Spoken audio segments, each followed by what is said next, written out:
The gait cycle has two parts, stance and swing. Stance, swing, stance, swing. Okay, let's look at that a little slower. So in this case, we're just looking at the right foot, and whenever the right foot is on the ground, that's stance. When the right foot's off the ground, that's swing. Right leg, stance, swing, stance, swing. Again, let's do that. So this is the right leg that I'm tapping. Right now, it's in a stance phase, and it's about to go up, up, swing. Stance phase, it's about to go up, up, up, up, swing. There are 5 parts to the stance phase. The first part is initial contact. It begins when the heel hits the ground and immediately, straight away, just becomes loading response. So loading response, loading response, loading response, loading response, still loading response, and this is going to continue until this foot comes off the ground, and then it becomes mid-stance. Mid-stance continues till the heel goes up. This is terminal stance. Whoop. Terminal stance will continue all the way until this foot touches the ground. Now this is the pre-swing, and the pre-swing continues until this foot is off the ground. So let's add some context to that. So the right leg is in the air, and as soon as that heel touches the ground, it's called what is it called? Initial contact. Okay, great. So after initial contact, it straight away becomes what? It straight away becomes the loading response. Good. And so the loading response continues until that back foot goes off the ground, to which then it's considered the mid stance.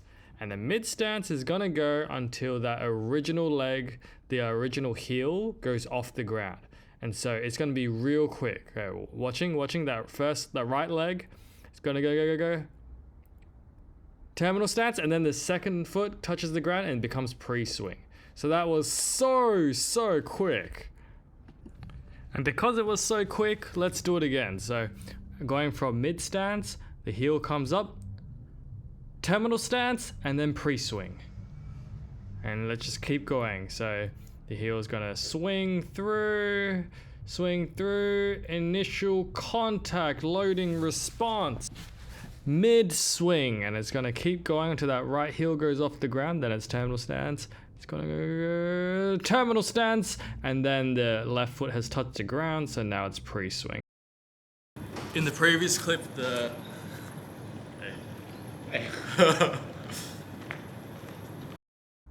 I'm outside now, so I have more space, and you can see when I have this terminal stance, it lasts a lot longer than when I was indoors.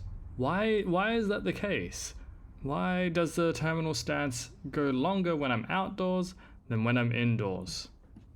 And this is my segue to muscle action.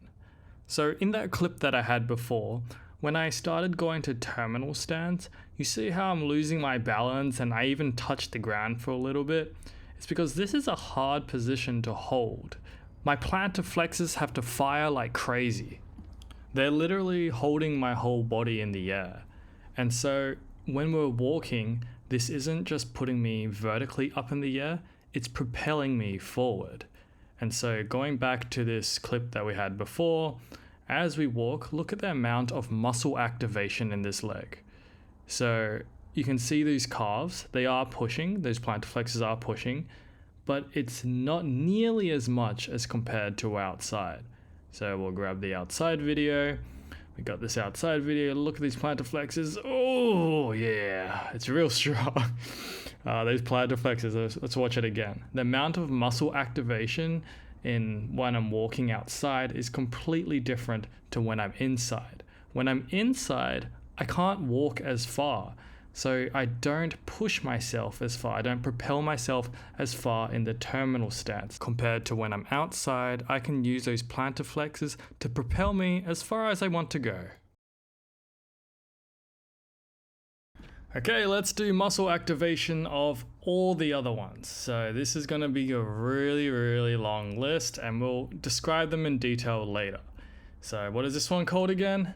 This is called initial contact. We're going to talk about 3 joints in this video: the ankle, the knee, and the hip. The dorsiflexors of the ankle go from concentric to eccentric. The extensors of the knee will work eccentrically, and there's 2 groups for the hips. So the flexors will work eccentrically and the extensors will work concentrically. It's a mouthful. Let's just go through this and we'll get to it in more detail later. Okay, here's the loading response. So the dorsiflexors, like the tibialis anterior, they will work eccentrically. Along the knee, the flexors, aka things like the hamstrings, will work concentrically, and the extensors, things like the quads, will work eccentrically. At the hip, the extensors, like your big ass glutes, will work concentrically to keep you upright.